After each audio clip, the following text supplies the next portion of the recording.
Welcome to the Thriving Christian Artist, the podcast where we hope you connect with God to bust through the roadblocks that have held you back for years, create the work you love, and really live the life you know God created you to live as an artist in His kingdom. I'm Matt Thomas, your host. Let's get started.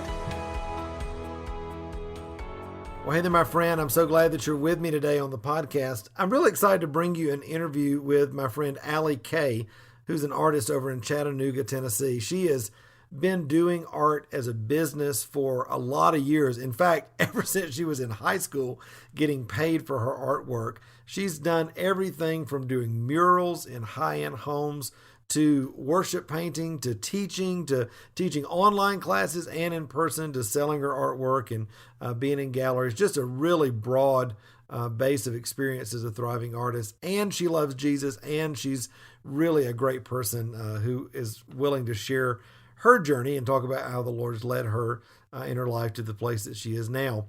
We talk about some of the really important things like tenacity and grit. We talk about how you need to have a lot of different strategies in your business in order to make money and have a business as an artist, and also why it's important never to get tied to certain sales strategies, but always be open. Again, thinking about the season that you're in, always be open to how the Lord is going to begin to bring business into your life and flourish your business depending on the season that you're in. So listen, it's a great interview. I hope it's going to be a big encouragement to you today. Now, listen, I always love to give a shout out to my podcast listeners, and today's is from over on Apple Podcasts. It's Mermaid Mama can't even say it. Mermaid Mama Maria. And she said, grateful for this podcast. I can't even begin to express how overwhelmingly grateful I am to have found this podcast. I always struggled between my faith and my artistic calling. I always had a struggle on how to pair these up. But I'm now able to understand that one doesn't exist without the other. And finding this community of artists that have God in their art journey let me know that I'm not alone. I also know that I can find the answers that I need when something comes up. Well, Maria, listen, thank you so much for that encouragement. It's a huge encouragement to me and to my team as we produce this podcast, just knowing that the things that we're talking about, the interviews that we're bringing you, the tips and teaching that I do on Fridays, that those are really hitting home with you. And listen, nothing means more to me than knowing that. So thanks for being on the podcast and for reviewing. And listen, if you're out there, you're maybe a first-time listener, or you've been listening for a long time and you've just never hit the write a review button, please do that. Scroll down wherever you're listening, whatever device you're listening on, and leave a review. It just lets us know that you love what we're doing and you want us to continue. And it also just gives us that little pat on the back, which all of us love from time to time. Lets us know that we're hitting the mark and being an encouragement in your life. Well, hey, listen, I'm going to get out of the way. You're going to love this interview with my friend Allie Kay. And of course, if you want to get in touch with her or find out more about what Allie's doing, you can click the links right down below in the podcast notes. All right, here's my interview with artist Allie Kay. Well, hey there, my friends. It's Matt, and I'm so glad that you're here with me on the podcast today. I've got my new friend, Allie Kay, all the way from Chattanooga, Tennessee. Allie, what a wonderful artist you are, and thanks so much for being on the program today. Well, thank you so much for having me. I'm really excited. Absolutely. You are one of those artists who, when I saw your work and heard your story, I was like, why have we not been friends? Because you're doing some incredible things over that way, not too far from where we are, still in the South, and love Jesus and are just have an incredible business. And so I'm really happy for everybody to get to know you today a little bit more.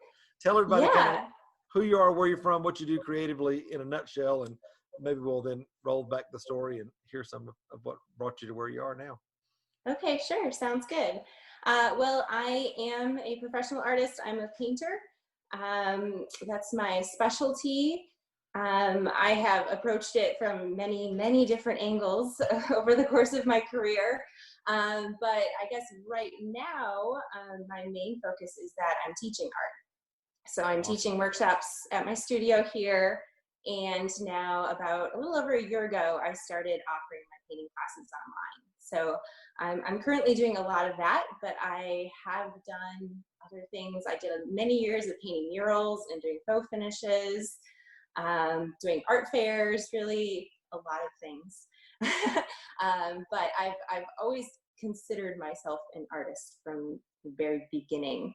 Something I've always kind of been striving after. Now, did you have artists in your family, entrepreneurs in your family? Or, I mean, because sometimes the whole idea of being an artist, quote unquote, is a little bit off the grid for some people. So was that in your world as a kid or young adult? Well, it's funny, actually, no one in my family is an artist. Like, we have no idea where it came from. Um, but my parents were entrepreneurs. My dad owned an auto repair shop, and so they ran that business together. And so from the beginning, when my parents knew that this was something that I was really interested in and I was really good at, they just really supported me right away with like getting me set up and encouraging me to think about how I could use that talent for business, which is pretty amazing because it's not necessarily something that you learn in art school. Right, right.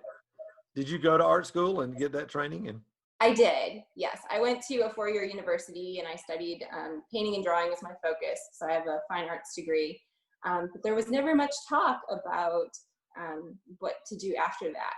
So which is that was always so sad to me because I'm like, of course, I had somebody in my mentoring program the other day. They're like, can I call myself an artist if I haven't been to art school? And I said, honey, if you can't, I'm in a lot of trouble because I'm a completely self-taught, been doing sculpture for, 25 years, but I was always entrepreneurial. So I kind of always taken it in that realm, but I've met so many people, just like you said, had a great education artistically, but not that much talk about what you're going to do with that. I'm so like, what I'm just interested, like from your perspective, what did they tell you to do, like after you got your art degree? get your Like master's. make great art, and Yeah, I don't remember much of any discussion after that. Wow, So, wow. Well, but I thank was God you're already, not alone in that, right? I mean, there's a whole community of people that get what you're saying right now, but and God uses those kind of, I think, moments of not knowing what's going on, right, to lead us and guide us. But so you got out of art school and started thinking about becoming a full-time artist, being an entrepreneur. I mean, how did that open up for you initially? well, it actually happened before that. Okay. So I actually started doing some commissioned murals when I was in high school. And that was kind of where that light sparked that this was something I could do as a business. I actually got started with an interior designer that I randomly met who started bringing me in and having me work in her clients' homes when I was about 16, doing some painting on their furniture and their walls. And I think she paid me $10 an hour, and I thought that was wonderful.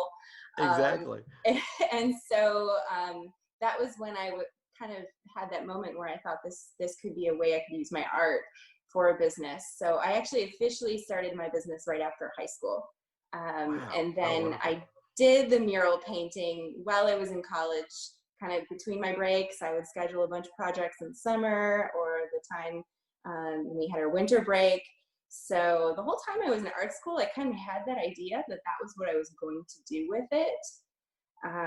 So yeah, it kind of just progressed from there. awesome. Now, I know nowadays you're married, kids, doing all kind of stuff. Where did all that fit into this plan of now you're out of art school, you're going to be an artist, that sort of thing? Because I know for many people, when family comes along, that changes everything, or at least the idea in our mind of how things are going to work out, right? Yes. Yes, kids change a lot. Yeah, which is great and fun. But it has changed a little bit how I've approached my business. I was doing a lot more of the murals before I had children, because a lot of times I would be working really long days, and Right. it was just very time consuming doing that sort of thing. So since kids came along, that's kind of about the same time when I started doing some teaching. Mm. And the teaching has allowed me to have maybe a really busy week when I'm teaching a class and leading up to it, and then have a little bit of downtime. So I've been able to kind of schedule when I work around elementary school hours for the most part. Yeah, sure. So it's been really nice having that freedom, and especially now when we're in the middle of this craziness with the kids being home from school for who knows how long. Right. I'm able to kind of step back a little bit and become an elementary school teacher. We all got to do what we got to do, right, in this season. Yeah. So, you know, talk about that, just the transitions that we go through as a business owner. Because I know for me, I did my baskets and my sculpture work as a hobby for 15 years, and then when we moved to Asheville 10 years ago, I started doing it full time. Grew a very, very successful art business gallery here in Asheville. But things switched. I did a lot of teaching up front. Then I started doing a lot more commission work up front. Work with a lot of designers, whereas before I was working mostly with students.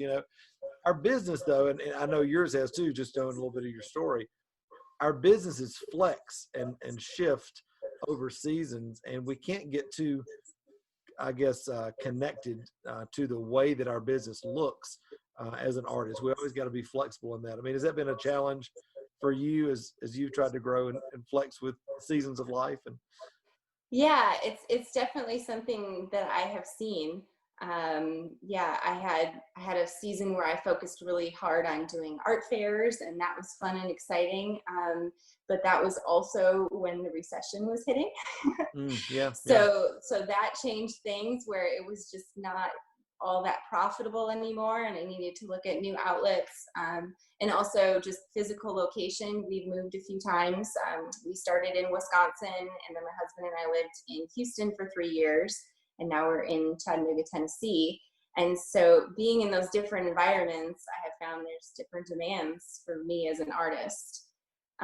When I was in Houston, there was a great market for the murals and decorative painting because there was a ton of construction going on and just a lot of really beautiful high-end homes that I stayed really busy with that.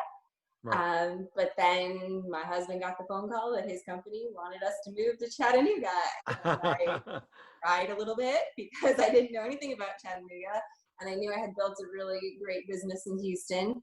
But you do what you have to do. And as I made that transition to Chattanooga, I made the jump from having a home studio to actually having a studio outside of my home, in a building full of art studios. And so that was really exciting for me. And I think it also helped me to just kind of refocus. And sometimes when you have a studio outside of your home, that helps you to kind of get that push that every day you wake up and you remember that this is your job. Yeah, I totally agree. I remember when I moved, I was in my living room, and then a spare room, and then the porch, and then a shed. I was so excited when I got a shed, and then I was the he shed, and then now for the last 10 years, I've been in a just about 2,000 square foot studio in the River Arts District, and my wife, of course, is like, "You are not bringing all that home ever again." You're like, that is where you're staying. But it does give you a sense of purpose, and like you're going Yeah. somewhere, and especially if you're teaching and that sort of Yes. thing, it's a wonderful opportunity to do that. So Yes.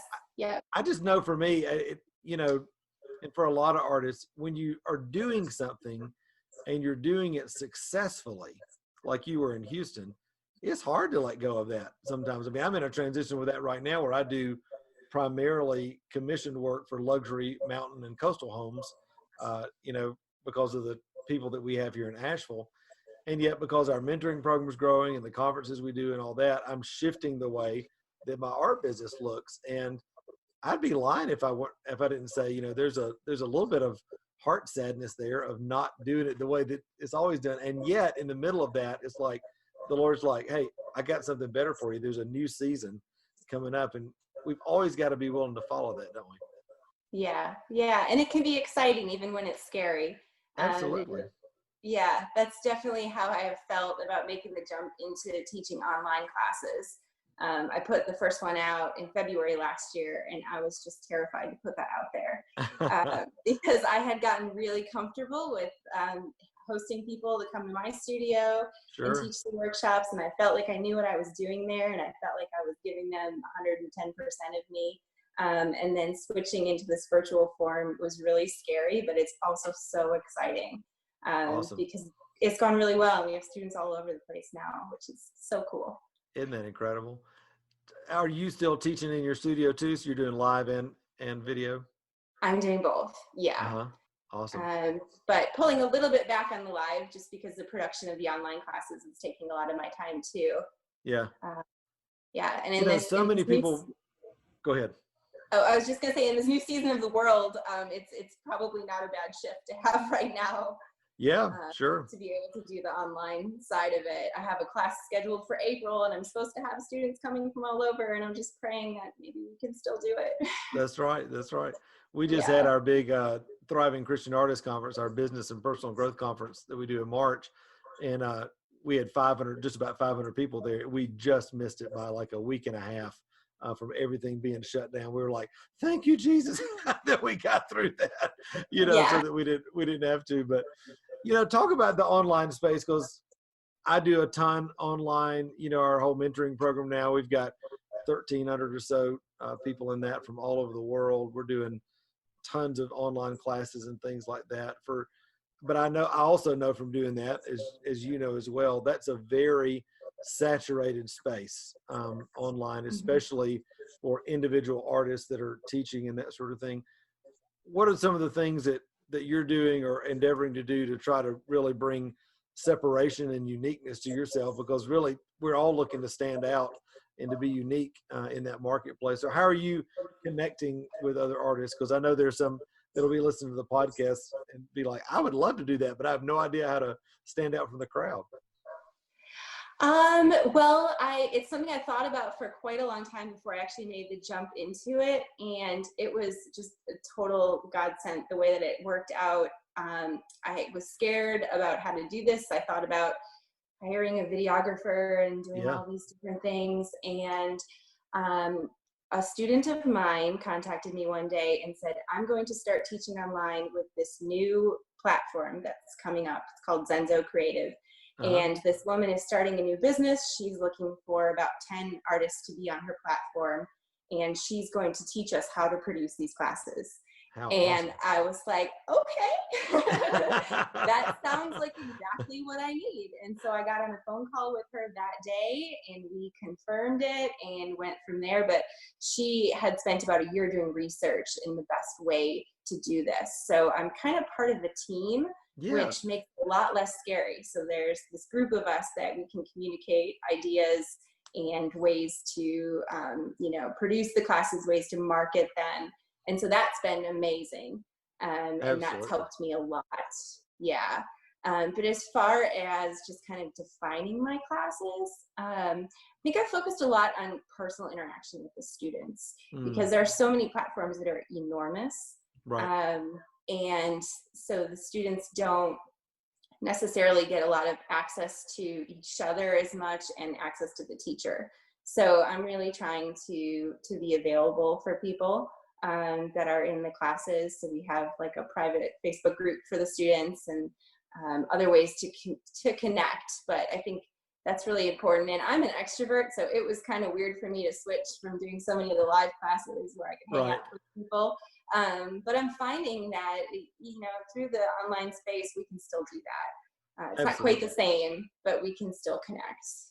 Yeah, I was really slow to, we've only been doing our online things for probably the last 4.5, 5 years, but I was really slow to come to the whole community thing online because I was like, I'm the same way. I love to be with people and interact with people one-on-one and in groups. And I'm like, can that really happen online? But it absolutely can. I mean, I've been as Yeah. blown away as anybody seeing the really deep connection. And then when you do have a live event or a class or something like Yeah. that, then it becomes even deeper. Um, Hmm. Now, one of the things I really believe in, and I'm just interested to hear your thoughts on this. As I teach marketing to artists and that sort of thing, I talk about what we call the Parthenon plan, which is, if your business is the roof of the Parthenon, then all your different marketing and sales strategies are the pillars underneath that. So that if you, try to have a silver bullet mentality, just one way to sell your art, that if that goes away, like in this coronavirus pandemic or whatever, if like shows was your only thing, then you're going to be in a mess, as we say in the South. So as you look at your business, because somebody can hear, oh, online, that's what I need to do. Everybody's going online. well, that can be as much of a silver bullet, mentality as anything. So what are some of the other things that you're doing to create a business that's stable, in and out of crazy economic times, that is not just online, but what are some of the other things you're doing as well? Yeah, I'm definitely trying not to put all my eggs in one basket. Yeah. I'm still hosting the live workshops, and I have found that those are actually kind of feeding off of each other. Mm-hmm. So that's been a good thing. But I have not done away with doing mural work and commissions. I really enjoy doing commissions. Yeah. I know a lot of artists would if they could do anything, they would just want to paint whatever they want to paint. And I'm actually not one of those people. I really like being given an assignment Cool. and then kind of thinking like, what can I do with this to make it Mm. incredible? But I like kind of having that direction. So I've been doing a lot of commission pieces for some healthcare facilities, and that's been a great source. So I just do like custom paintings designed for a specific space.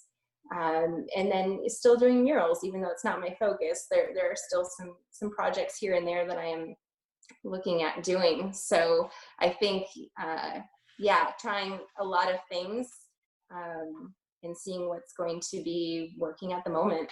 Yeah. I love that. I asked you to fill out a little questionnaire kind of thing and you sent me an email with some thoughts about our interview. And I wanted to read one of the things that you said, and because I think it is so perfect. I can so resonate with it, but I wanted you to talk about this a little bit and drive the point home. You said, when I was in Houston doing murals, I would spend days in my home studio on the phone calling every single interior designer listed in the ACID directory, seeing if they would be willing to meet me for coffee so I could show them my portfolio. It was not fun. Almost all of them said no. A few of them said yes, though, and those led to some of my biggest commissions. Talk about grit and tenacity, I mean, as a working artist, because there is nobody coming into your studio on Monday morning saying, here's your paycheck, here's how this is going to work out. I mean, you've got to get out there and I hate to say the word hustle, because I believe God orders our steps and he leads us along the whole way, but you got to get out there and shake a leg. You got to get out there and try things, test and measure. And that seems like something that maybe is inherent in your personality, but I mean, that's important for every artist, isn't it? It is, and it's a hard thing. It really is. So it may be in me, but that doesn't mean I enjoy that so much. Yeah, sure. I recognize the need for it. And that's probably a throwback to my parents. When I was just getting started, when I was about 18 years old, I started developing my mural business, and my mom would drive around town and she would notice a business that might be doing a renovation or building. And she would say, you need to go walk in there with your portfolio and tell them about what you do. And I was thinking, this is so hard, Mom, like really? But you know what? I did it. There was a jewelry store in our town that was adding on to it. And so I just wandered into this jewelry store with my portfolio, and they ended up commissioning a huge mural. They decided they were going to put a children's space in the jewelry store. They wanted a place for kids to play while their parents shop for jewelry. And so they hired me to do this big elaborate mural because I wandered into that jewelry store one day. And so it's just little things like that you really just have to do. Yeah. And it's just hard in the moment, and it's hard to get hung up on, or not, somebody not recognizing your abilities or whatever if you're making phone calls, but sometimes you just got to do it. Yeah, absolutely. Well, do it scared, right? I mean, all of us are nervous when we first do something like that, but thank God for parents who, I think of my mom, she passed away a couple of years ago, but it's funny, my first job that I got in college, I went to University of Georgia. We showed up at the campus. We went to the bookstore, and Mama said, "You ought to work here. This would be a great place for you to work." And I'm like, "Well, how am I going to get a job with 30 other thousand students, looking for jobs?" She goes and finds the manager, and she said, "If you're looking for a good worker, my son needs a job." And I got hired on the spot. And I'm like, "Oh, this is how this works." You got to put yourself out there. You got to ask, and it's wonderful. Listen, I Yeah. wanted to transition a little bit because I know that you have also in the past done your art as ministry. You have painted at church and live worship settings, that sort of thing over the years. I know one of the things that I hear a lot from artists who are maybe start their art as a hobby or in the context of their faith community, painting at church or whatever during worship, and then they want to start making that switch to doing it as a job, either part time or full time. A lot of people really have a struggle with where's the line between what I'm doing for ministry and where does my business begin? What am I giving and what am I selling? And how does that whole dynamic work? I just love to hear your thoughts on that because I know that you're doing both of those in your life. Yeah, and that is a very blurry line, to know when it's time to just give pieces. As artists, we get asked all the time to donate to Right. different things, donate artwork, right, for Hello. exposure. And that is it's a challenging thing, and I think it's especially challenging because we love making the art, so it doesn't Right. feel like work when we're making a piece. But then if we're just always giving, we're not actually being a professional artist, you know. So I think doing a little bit of both, they can again kind of feed off of each other. Like I've had many times where I've done something because I just really love doing it and I want to do it and I give of myself and don't charge for it, but it comes back to me somehow. Yeah. Yeah.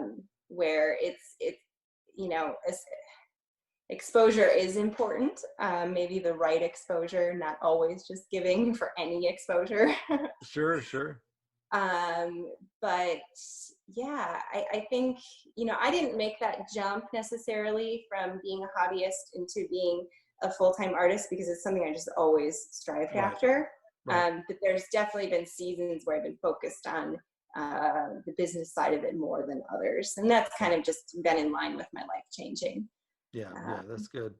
I think yeah, about too, anything that we do, you want to do it in faith. You want to do it not out of compulsion, not feeling like you have to do it. But yeah, that's what I always tell artists. I'm like, you need to be in a church, hopefully that respects who you are, gets your gifting, understands its place, not only in the church but in the marketplace, and can help you draw those lines, so that you don't feel under compulsion that anything you do at church is free, or that or feeling like you have to charge for things that you're doing as ministry. I mean, there can be, God leads us in that, and I love that. I think we all, there's things that we give back and those things that we give freely, in line with our gifting, and that's wonderful. So, well, Allie, I know there are a lot of artists out there right now that are listening to our interview. They're thinking about, oh my gosh, I want to do this. I want to get online. I want to have a studio like Allie does. I want to be teaching, all that sort of stuff. Maybe they didn't have those parents who were entrepreneurs. Maybe they kind of feel stuck right now. They're not knowing some of the next steps. What would you say to encourage some of those that are out there today, wherever they are in their journey? I think what you need first is a consistent body of your best work. So a lot of us, as we dabble in artwork, we want to try all different mediums, all different subject matters. I'm definitely in that. But I think if you want to start selling yourself and your artwork, you need to really hone in on a body of work and present it beautifully once you've created the pieces. Create a great website portfolio, so that you have something to go to people with. Because if your work is a little of this and a little of that, and you try to start marketing it, nobody's going to recognize you for being a specific type of artist. And that's really kind of where you have to start, I think. And that once is you so make good. and once you make some progress there, then you can kind of jump into some different forms. But I think, starting there with that portfolio is probably the most important. Yeah, I completely agree, because I think, as I've looked at my own work over the years, I love it when people will walk in the gallery or they'll see me at a show and they're like, I was at this hotel the other day and I didn't see your name on it, but I knew it was yours. I knew that this piece was yours, or I saw a piece in somebody's home and I said, I bet that's a Matt Tommy piece, because there's a voice there. There is a unique, aesthetic that we all create. And I think that goes back to studio practice and all that sort of thing. But I think one of the big things that holds people back in that is that they just don't create enough work. I mean, we've all got to kind of push through the experimentation, push through the ugly, push through the weird pieces that we make in order for that voice to emerge. And if we are continually in experimentation phase, we never get to that place of real autonomy and voice as an artist. And so that's just, I echo everything you're saying. That's really, really great. Well, Allie, listen, I know people are going to want to maybe take a class from you or find out about your work and that sort of thing online, or just connect with you. Where's the best place that they can do that? Well, you can follow me on my Facebook page, which is Allie K Studio. On Instagram, I'm also Allie K Studio, but with underscore after Allie and K. And then my website is positivespaceart.com. My mural painting business that I developed years ago, I named Positive Space. So that's kind of where that comes from. Awesome. Yeah. Well, Allie, what a pleasure it's been to have you on the podcast today. And I know it's been a big encouragement for our listeners today. So thanks a lot for being on. It's been great to get to know you a little better. Thank you so much. It's been nice talking with you. Hey, thanks so much for spending a few minutes with me today on the podcast. Listen, I hope it's been a huge encouragement to you on your journey as an artist. Hey, also, before you leave, make sure to hit the subscribe button so you don't miss any of the other episodes of the Thriving Christian Artist podcast. And also, be sure to connect with me on Facebook, Instagram, or at my website, which is matttommymentoring.com. Until next time, remember, you were created to thrive. Bye-bye.